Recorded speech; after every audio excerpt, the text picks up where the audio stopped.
Josh Hasten here, Israel Uncensored, on the Land of Israel Network at thelandofisrael.com. It is Monday, August 17th, 2020, the 27th of Av, 5780. Hope you're doing well.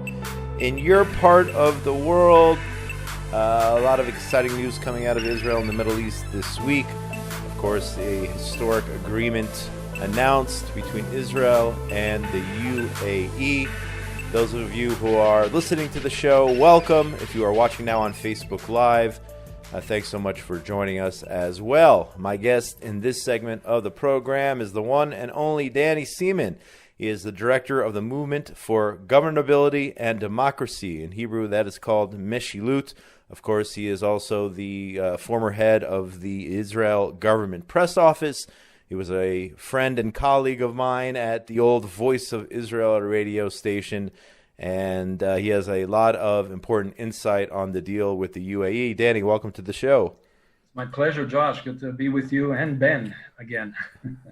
Ben Bresky, the audio legend of the State of Israel, of course.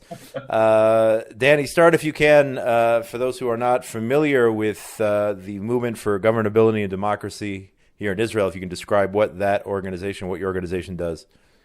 Well, basically, the Movement for Meshilult, for Governability and Democracy, was set up by a few Israelis, one of them attorney Simcha Rotman, to address one of the main problems of Israel's democratic system, which was that the judicial, which includes the Ministry of Justice and the Supreme Court judges, do not maintain the separation of powers, which is so necessary for a healthy democracy. And going back 30 years ago, a little after the time in which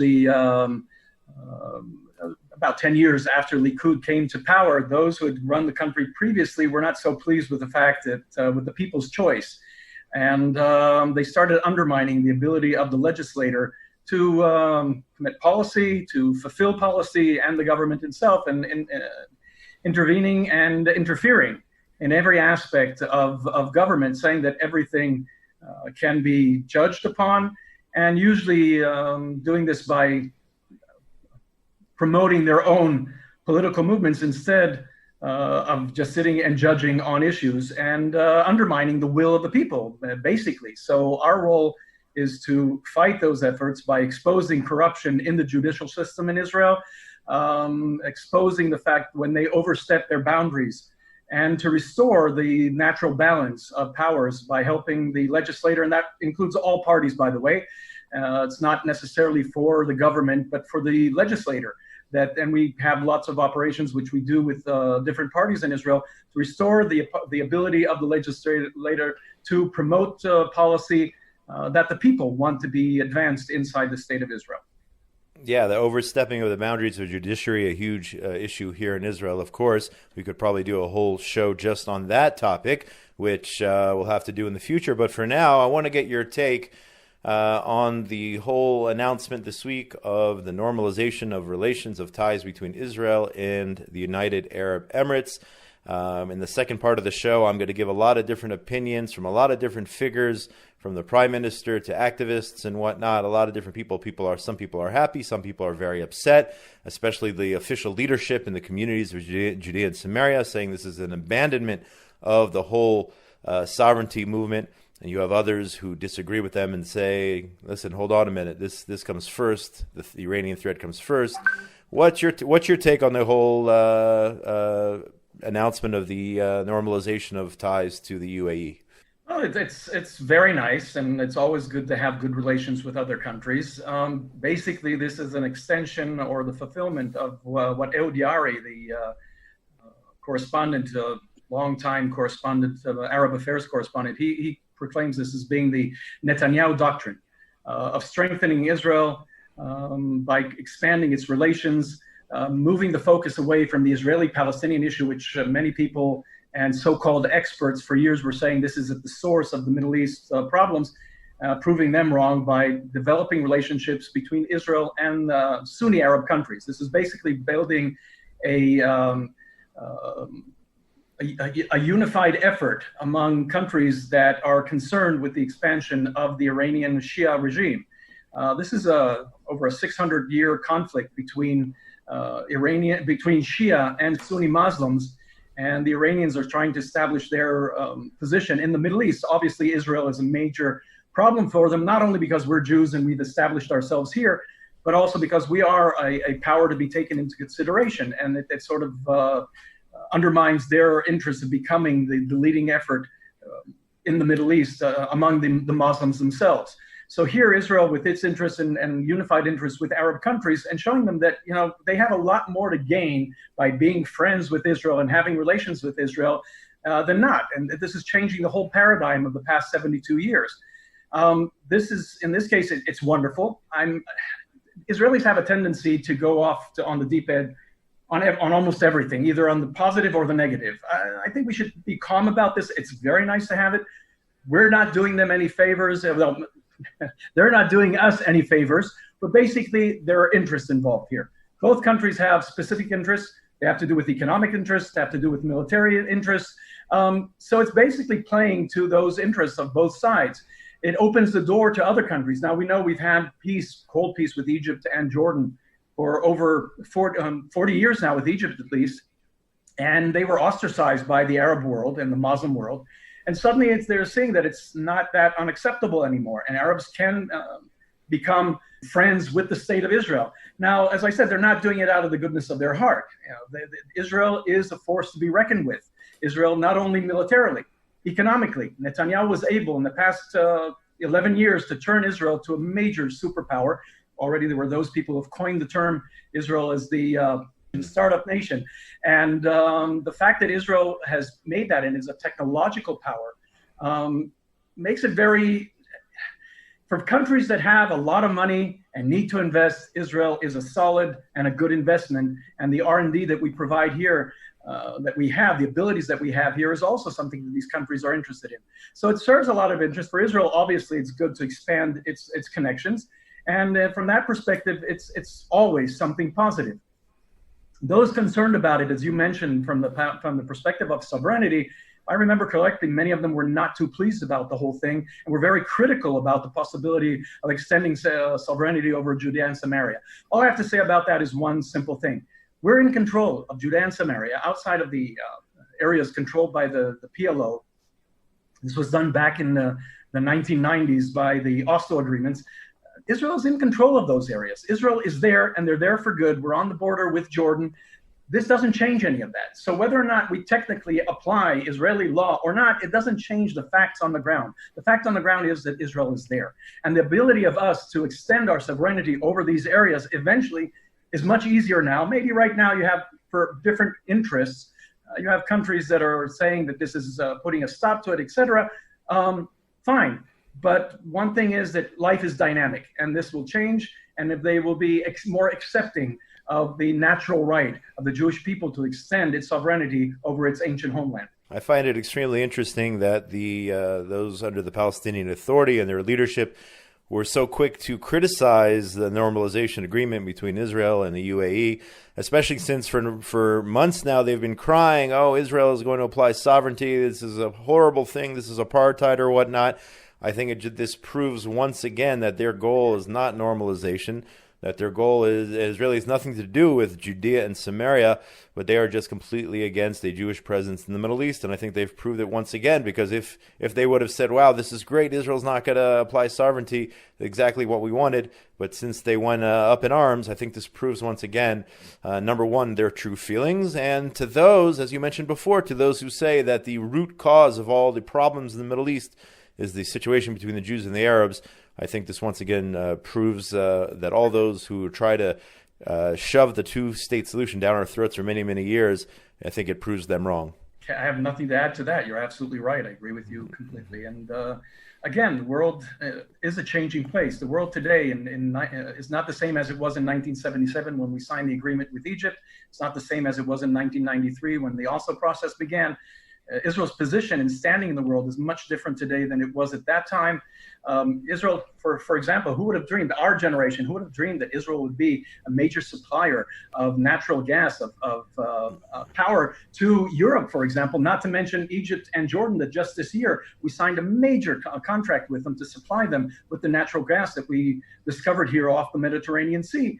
in Israel. So Israel has become a major supplier of natural gas to these countries. We've extended a relationship with Greece and Cyprus and Italy and Eastern European countries. By the way, all these things that Netanyahu, in his vision, saw to uplift Israel's position in the world. And he right now in Israel is the only country in the world that has very good relations with the United States, with Russia, with India, with the four major powers today, including China. China is a bit different because they're going off now, which I think putting them on the wrong side of history, but I'd much rather they be going there and not say India, which is a democratic country, by aligning themselves with Iran right now, which raises a lot of concerns among the Arab countries and the Gulf states.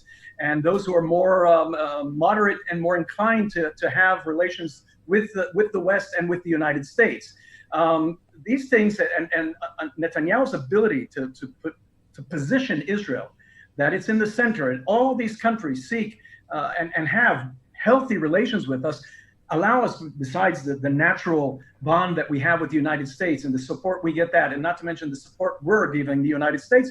By the way, just this week, we signed a major agreement with the defense system in the United States, providing them with the technology and the know-how that Israel developed with the anti-missile programs that we have here. Israel, in a very, very interesting, is the R&D for the American military industry. By providing them with our knowledge, we share everything we have with the United States. They receive everything that we develop here based on our experience, and our experience, unfortunately, with the security is much greater than that of the United States, and I hope for their perspective it doesn't change. So besides the bond we have with the United States, we're in a very good situation with Russia, which allows us, by the way, to prevent the expansion, the military expansion of Iran into Syria that they've been trying to do for the past several years.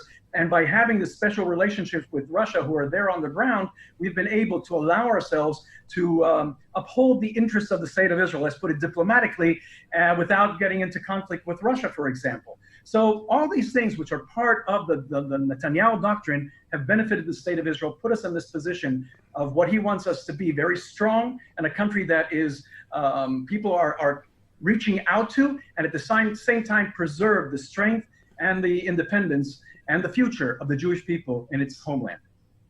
I think it's extremely important that you pointed out it's a two-way street. Some people think that Israel's just taking from the U.S., and of course there are great friends or whatnot. I think it was essential for you to stress the fact that Israel also gives back and does so much for America as well. I know that the Trump administration is very aware of that. I just hope that, I wish rather, that so many more people would understand it. A lot of Americans do, but not everyone does. Just one last point. I want to turn to the local political situation here. You do have at least the initial polls as a result of the UAE deal show that Likud has benefited politically. Right before the announcement, we were talking about a potential of a fourth election.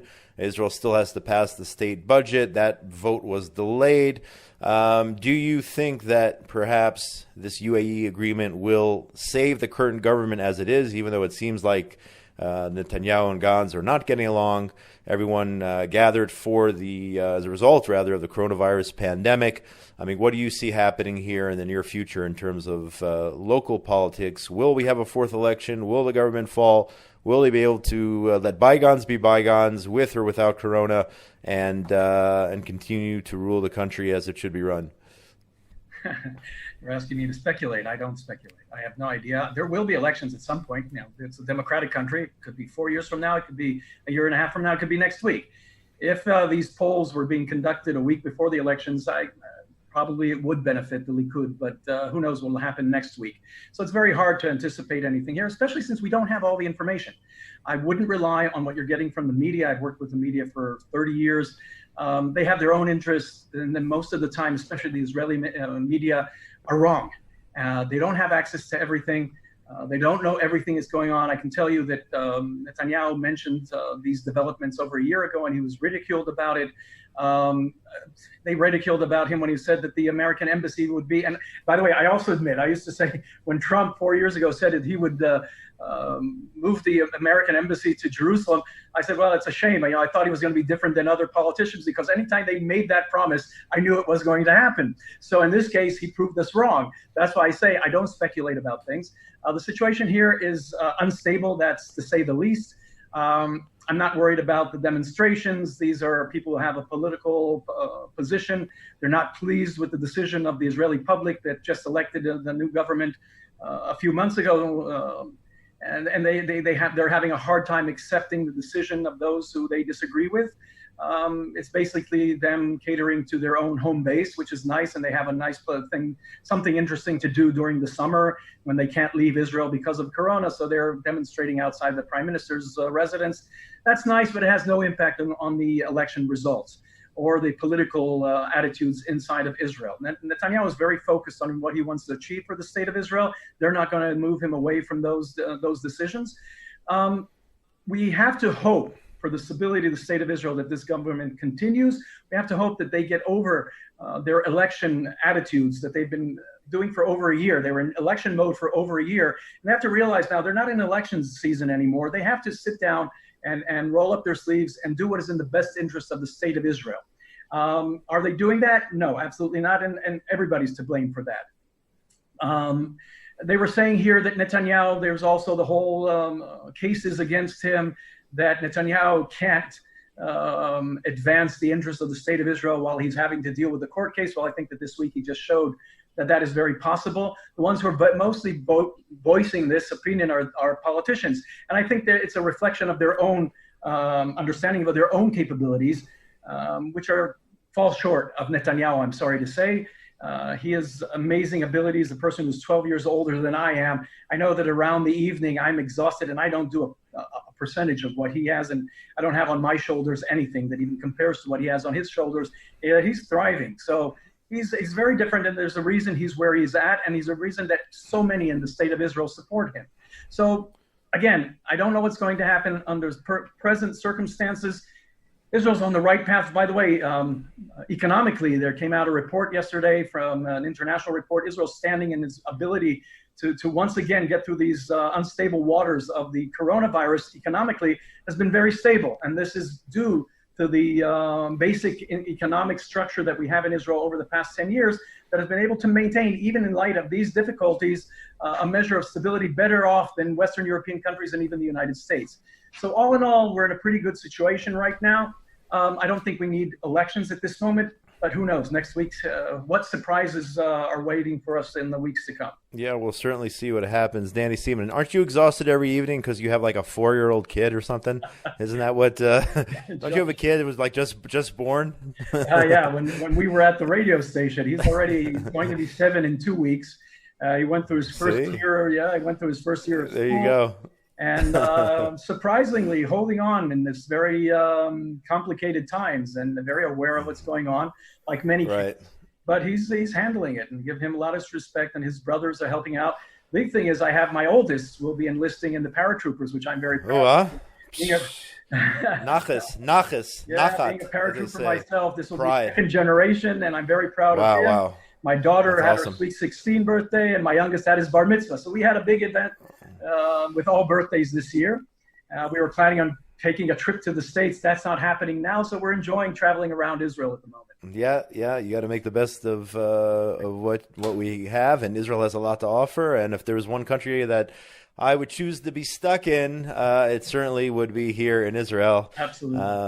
And I'm glad to be here. Danny Seaman, director of the Movement for Governability and Democracy, Meshilult. Go check them out online. What's the best place to find out more about the work of your organization? Well, right now we're in the process of redeveloping. So Facebook would be the best thing. You can get to the Movement for Governability, and soon we'll have our website up again, and we'll be up there so people can follow us. All right. Keep up the important work you're doing on behalf of the state of Israel and the Jewish people. Thanks so much for joining us today. I appreciate it very, very, very much. All the best. And we're going to take a short break right now. We're going to be turning off the Facebook Live. Catch the entire show at the Land of Israel Network on thelandofisrael.com. You can, of course, go to my Facebook page, Joshua Hasten. If you missed any part of this interview or If you want to hear what's coming up here in just a few minutes in regard to all the analysis of the Israel-UAE agreement, Josh at thelandofisrael.com. If you want me to put you in touch with Danny Seaman, happy to do so. Short break right now. Thanks, Ben Bresky, for putting this together, and we are going to come back with part 2 of the show. Thanks so much for listening on another beautiful day here in Jerusalem, the eternal capital of the Jewish people. This week on the Land of Israel Fellowship, what does it mean to love thy fellow as thyself? They're training us to think of the world in a new way, fundamentally different than every other pagan at that time. To hold God and man in one thought and at one time. Love your fellow as yourself. That is the most famous quote in the Bible. Secular people know it, Muslims know it, Christians know it, Hindus know it, Buddhists know it, but the vast majority of people don't know the end of the verse. And the ending of the verse makes the command so much deeper. And you shall love your neighbor like yourself. I am Hashem. Join Jeremy Gimpel, AriBrahmowitz, and more for this exclusive, private, ongoing seminar every Sunday. To register, click on thelandofisrael.com/fellowship.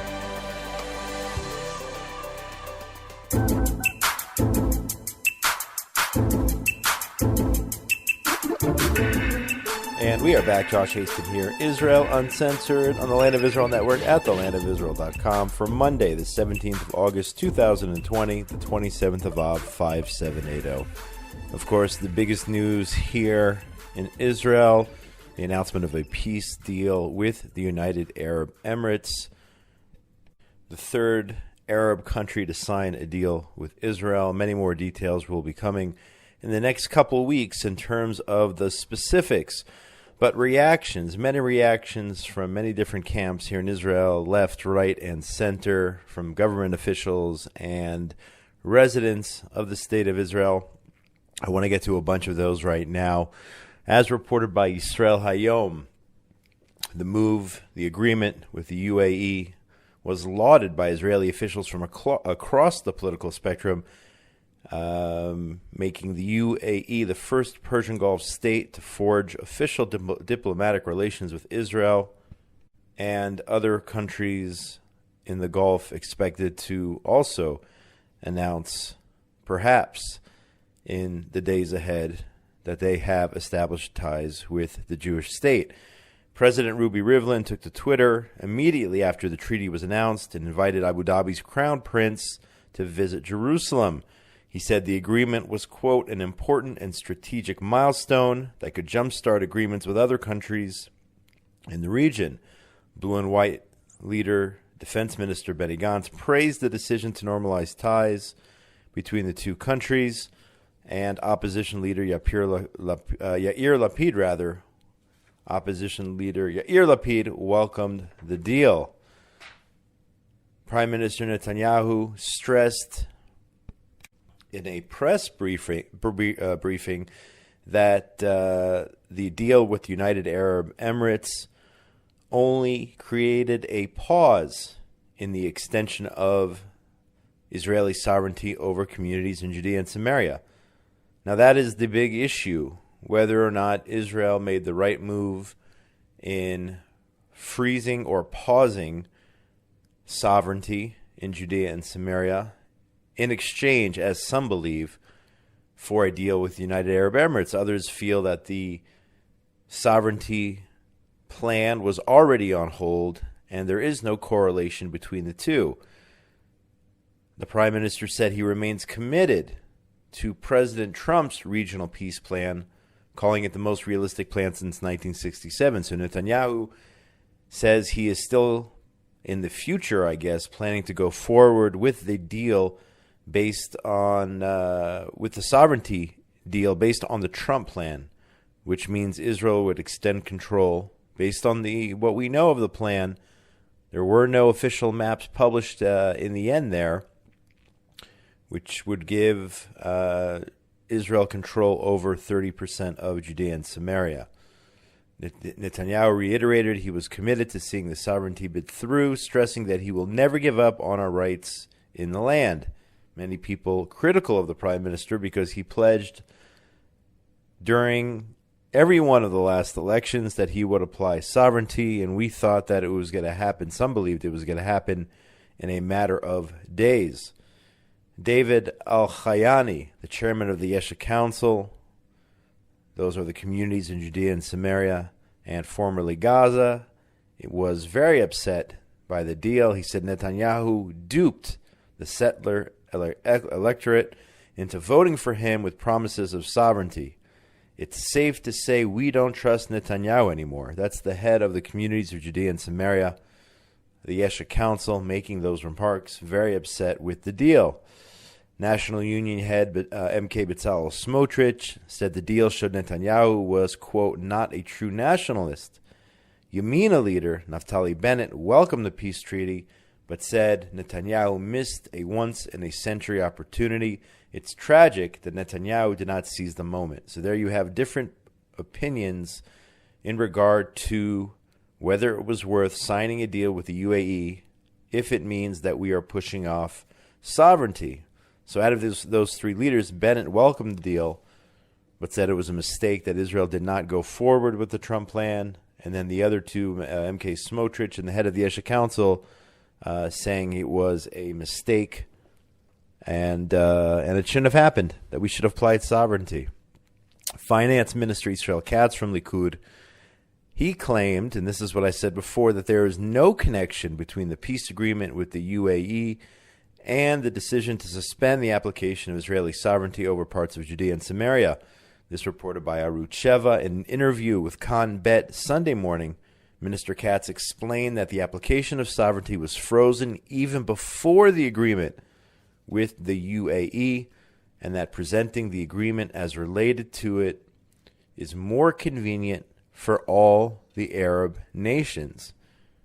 In other words, he believes that strategically, Israel presented the agreement with the UAE and also brought up the issue of sovereignty in the same breath in order for the Arab nations to draw a correlation between the two, and therefore other Arab countries perhaps would be more willing to sign a deal with Israel. In other words, those Arab countries on the fence with coming forward or stating publicly that they have relations with Israel perhaps would be willing to do so if somehow the whole issue of sovereignty or a freeze of the application of sovereignty in Judea and Samaria is tied to the deal. And I believe that the Prince of the UAE, or one of the top officials, also claimed victory, saying that Israel would not apply sovereignty as a result of the deal. So a lot of politics going on here. And while Minister Katz said there's no connection, he basically admitted that Israel, for diplomatic purposes, created a connection in order, I mean, if this is the case, and I use the word loosely, to appease the other Arab heads of state. So I'm not too crazy about that if that in fact is the case. If we're appeasing by stating that we are not going to declare sovereignty. Now, many other commentators came forward, including some of my friends, including others who have shows here on the Land of Israel Network, explaining or trying to explain the benefits for Israel, the benefits for the U.S., the UAE. I'm going to share some of those with you now. I think it's important to understand the intricacies. AriHarrow, former bureau chief for Prime Minister Netanyahu, gave his thoughts on Facebook, and he said the following: the announced agreement with the UAE is a positive development for Israel. It creates an atmosphere of change in the Gulf, allowing other countries in the region to follow suit. It opens up a significant market to Israeli technology, business, and export. In these trying COVID times, the economic benefits are extra important. It is a blow to Iran and its attempt to sow chaos and isolate Israel diplomatically. This might be the most important aspect of the deal that this is a blow to Iran. Depending on the depth of the security and defense cooperation, Israel's launch point would be much closer geographically for any future attack against the Iranian nuclear facilities. Very important. It weakens the so-called Palestinian case as additional Arab states follow the UAE.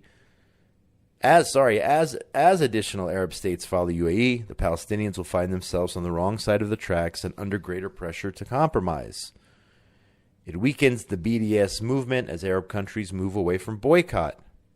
Now, in regard to the future of Judea and Samaria, he said a great and unique opportunity to extend sovereignty was missed. Had Israel pushed ahead a few months ago, the U.S. would have supported the move. With President Trump's first term coming to a close and a second term questionable, this window has closed for the foreseeable future. So in this case, he is blaming Israel for not applying sovereignty months ago based on the Trump plan. But on the other hand, he also admits U.S. support for sovereignty ended a few months ago and not as a trade-off for the UAE agreement. And others believe that that was in fact the case, that the blessing from President Trump to apply sovereignty over part of Judea and Samaria was taken off the books several months ago, but Israel should have acted in that time when it was relevant. And then he talks about politically what this means for President Trump. The UAE agreement is more beneficial than extending sovereignty for Trump. However, for Netanyahu, it is less beneficial. And he goes on to give other points here. That's AriHarrow, former bureau chief for Netanyahu, and I think he does a great job here giving his analysis. Our very own AriBrahmowitz, co-founder of the Land of Israel Network, whom you all probably know, he said the following: I do not believe that Israel gave up sovereignty for this deal. I believe that for a long time the UAE has seen the tremendous benefits of open relations with Israel and desired such a relationship. While many in Judea and Samaria feel betrayed, others like myself feel a sense of relief, as I do not believe the Trump plan would have been a blessing. To declare sovereignty on 30%, leaving 70% for a potential Palestinian state and our ancestral homeland, God forbid, would have been terrible. Plus the entire idea of needing the permission, and I think this is a huge point, the entire idea of needing permission of a foreign country betrays the idea of sovereignty itself. That is the core of the problem. And I agree with him here wholeheartedly that Israel is a sovereign country and should act accordingly. And whether or not you believe that we should apply sovereignty based on the Trump plan or not, at the end of the day, this is our country. And even though the U.S. is our best friend here, Israel needs to do what it has to do, what's in its best interests. If it's applying sovereignty over the Jordan Valley, over Gush Etzion, Malay Adumim, and then the other communities, or all of Judea and Samaria, whatever it is, we have to do what's best for us. And sometimes we have to tell our best friends that we need to do what's in our interests. So AriBrahmowitz says that that is the core of the problem. Only when Israel, he continues, realizes that the only true sovereignty can be declared when we have the courage, faith, and self-respect to declare it without foreign permission would it be a true declaration of sovereignty. I agree with Ari completely. David Ha'ivri, Shomron Regional Councilman, he believes that the UAE and other friendly Arab states will come to realize that Israeli control over this region is the better alternative, over the PLO option. Normalization for Israel in the Middle East is wonderful and a long-awaited blessing for nations and people, Jews and Arabs who live here. So he thinks that this will, in fact, advance sovereignty when the UAE, perhaps they probably know this already, perhaps when they admit it publicly, that Israeli control over this region is better than PLO control. That's David Ha'ivri, a good friend of mine. So, again, my take on this, my own personal take, I would have to agree with AriHarrow. It seems that Trump's support for sovereignty died out a few months ago, And therefore, the UAE deal didn't really impact sovereignty, even though that's what the UAE claims. I agree with those, including AriBrahmowitz, who said that it's disturbing how much Israel turns to other countries in order to carry out policy, even, as I said just a few minutes ago, even if they're our best friends. A sovereign nation should be able to carry out policies which are in its best interests. And what Davida Ivri said, most importantly, the UAE and other friendly Arab states will come to realize Israeli control is much better than the alternative. I also feel building a coalition against Iran should be a top priority. So if this deal helps, then that's a good deal. But don't get me wrong, folks. I don't think Israel should ever, ever give up on the application of sovereignty.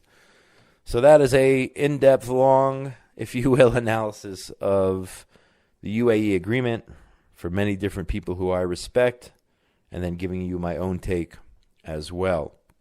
Turning to other major news in the region and in the world, this is a tweet from Secretary of State Pompeo. The UN Security Council failed today, that was the other day, that was I believe on Thursday or Friday, to hold Iran accountable. And it enabled the world's top state sponsor of terrorism to buy and sell deadly weapons and ignored the demands of countries in the Middle East. America will continue to work to correct this mistake. So what am I talking about here? I'm talking about another major headline, the UN Security Council voting to let the Iran arms embargo expire, rejecting U.S. demands, reported here by Times of Israel. The UN Security Council on Friday resoundingly defeated a U.S. resolution that sought to indefinitely extend the UN arms embargo on Iran. U.S. Secretary of State Mike Pompeo announced the defeat of the resolution ahead of a very brief virtual council meeting to reveal the vote. He said Israel and the 6 Arab Gulf nations who supported the extension, quote, "No Iran will spread even greater chaos and destruction if the embargo expires," but the Security Council chose to ignore them. Israel's new ambassador to the UN, Gilad Erdan, called the UN decision a disgrace. He said the Council has utterly failed in its responsibility of maintaining international peace and security. This decision will further destabilize the Middle East and increase the spread of violence around the clock. Now, the U.S. hopes that it can still work some kind of deal out here. U.S. Ambassador Kelly Croft said that the U.S. is keeping the space open for talks with Britain, France, and Germany, even with Russia and China over the issue here. Mike Pompeo has suggested the U.S. would invoke the snapback mechanism to the 2015 nuclear deal that would restore all UN sanctions on Iran. Snapback was envisioned in the event Iran was proven to be in violation of the accord under which it received billions of dollars in sanctions relief in exchange for curbs on its nuclear program. Well, Iran continues and is determined to seek nuclear weapons. And here the UN shows that the UN is just an absolute joke. Once again, instead of trying to stop global terror, it enables global terror. Instead of going after those who spew their genocidal intentions, the destruction of Israel, as they say openly, the UN Security Council just gave Iran a hall pass by removing this arms embargo. So we'll have to see if the U.S. still has a leg to stand on, if they can still push forward and actually prevent Iran from acquiring these weapons. Kraft, the ambassador, said the council members face a choice between sponsoring terrorism or promoting international peace and security. We have a moral responsibility to make certain that this murderous regime, referring to Iran, of course, does not have access any longer to exporting and to arming its proxies. The UN Security Council thinks the opposite. They think it's cool. They think it's okay for Iran to be able to export weapons to Hezbollah, Hamas, and other organizations bent on destroying the Jewish state of Israel, and then, of course, coming after the rest of the world, because that is their goal. So we'll have to see how this all plays out. Speaking of an Iranian proxy, Hamas is acting up again down there in Gaza. A red alert activated in Sderot and the Gaza envelope on Saturday night. 2 rockets fired. Originally, they said Iron Dome intercepted both of them. Apparently, one of them did succeed in striking the yard of a house in Sderot, causing damage. One person lightly wounded from shrapnel and glass shards. Others wounded on their way to the bomb shelter, lightly wounded. And, of course, the anxiety, the trauma caused by the firing of the rockets. In response, IAF fighter jets attacked Hamas terrorist targets in the southern Gaza Strip. And, of course, Hamas once again launching these incendiary balloons. Last night as well, IDF targeted Hamas installations in Gaza as a result of the incendiary balloons which they've been launching. You can go online and you can go on my Facebook page online and see some of the images, literally burning our country, and at the same time trying to maim Israeli children who, God forbid, would see these balloons and touch them, and then they would explode. I mean, this is the goal. Their goal is to maim Israeli children, Hamas. And is the UN having emergency meetings about these balloons? Absolutely not. Not doing a thing. It continues. Israel has to crack down. Of course, Israel, once again, cutting back the fishing zones, which I don't understand, from 16 to 12 nautical miles for fishermen out of Gaza, and then closing the fishing zones and temporarily closing the Kerem Shalom crossing point. Stop playing games. The Israeli government should stop playing games with closing fishing zones for a day or two and closing the crossings for a day or two. You know, you got out of Gaza. It's exactly 15 years ago this week that Israel pulled out 8,000 residents from Gush Katif, including the bodies, exhumed the bodies and reburied them. And what did we get? We got 3 military operations. We have balloon terror taking place now. Nightly activity on the Gaza front. Rockets are still being fired. All of this since we left Gush Katif in Gaza 15 years ago this week. Stop playing games there. Turn off the power in Gaza, for crying out loud. Let the people there try to overthrow Hamas once they realize how bad it is for them. Stop enabling them. And it bothers me because somebody's getting rich off the deal. All of the imports into Gaza, or exports from Israel, the imports into Gaza of all these materials, they'll close it for a day or two, the crossings, and then they'll be reopened again. And that policy is just not effective. Not effective because they keep firing rockets. They're not getting the message when you close the crossing for a day or two. Israel has to really crack down, get much tougher, get much stronger when it comes to the terror from Gaza. One thing I forgot to mention before with the UAE deal is the reaction from the Arabs under the PA, of course, condemned across the board. Many different spokespeople from the Palestinian Authority condemning the deal between Israel and the UAE. I apologize. I wanted to get to this before, but I want to get to this now. The fact that the Palestinian Authority is referring to the UAE as traitors, and there were images of burning and trampling the picture of the UAE Crown Prince Mohammed bin Zayed, calling him a traitor and all this stuff. This shows, and it's very important, this shows what the Palestinian Authority's goal is. The goal is the destruction of the state of Israel. Because for months and months, they've been crying about annexation, right? Israel can't annex. It's apartheid. On and on and on. All these lies about Israel. And then once Israel announces it's not going to annex, and instead we have a peace deal with the UAE, that's condemned. Okay? And what does that really mean? That really means this has nothing to do with annexation or application of sovereignty or so-called settlements, communities in Judea and Samaria.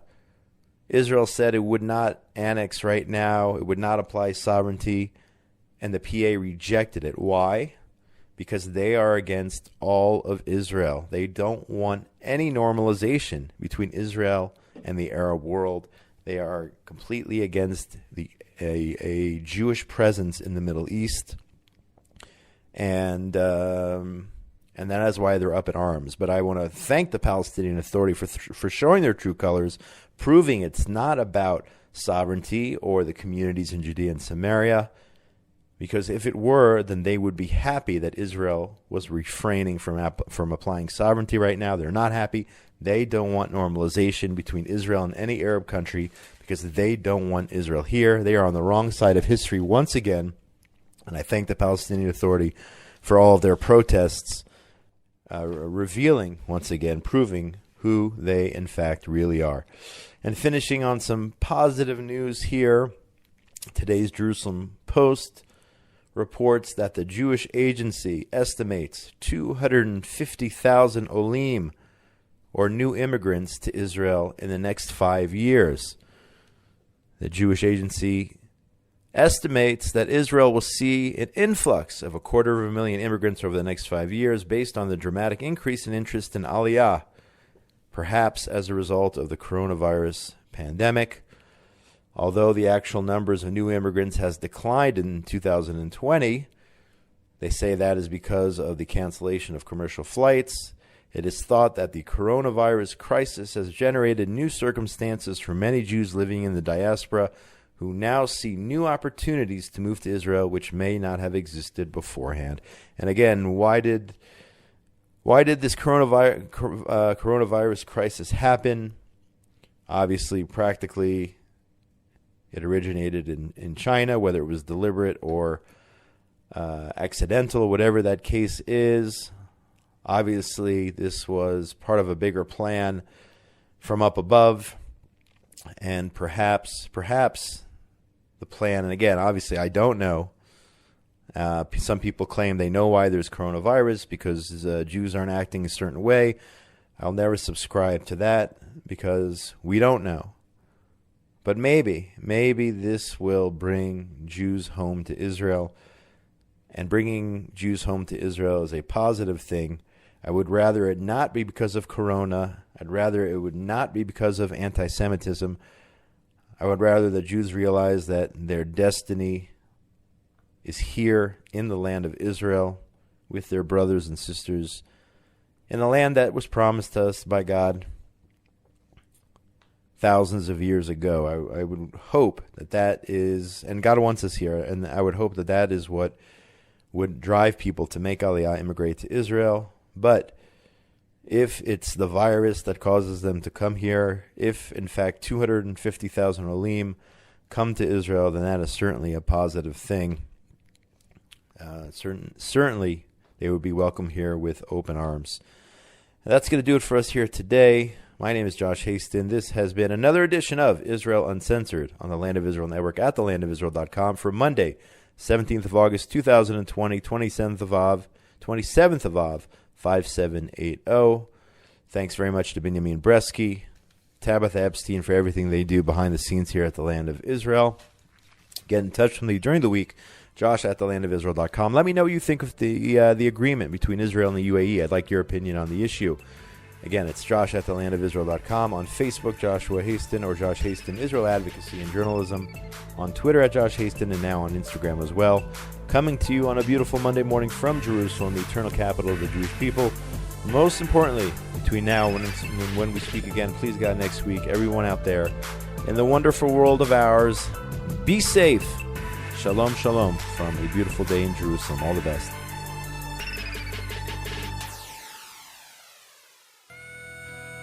This is Eve Harrow for the Land of Israel Network, hearing views and interviews with fascinating people, some well-known, others homegrown, about places I guide, ideas I have to get you thinking too. It's about the land. It's about my people. It's about our collective journey. Rejuvenation with Eve Harrow on the Land of Israel Network.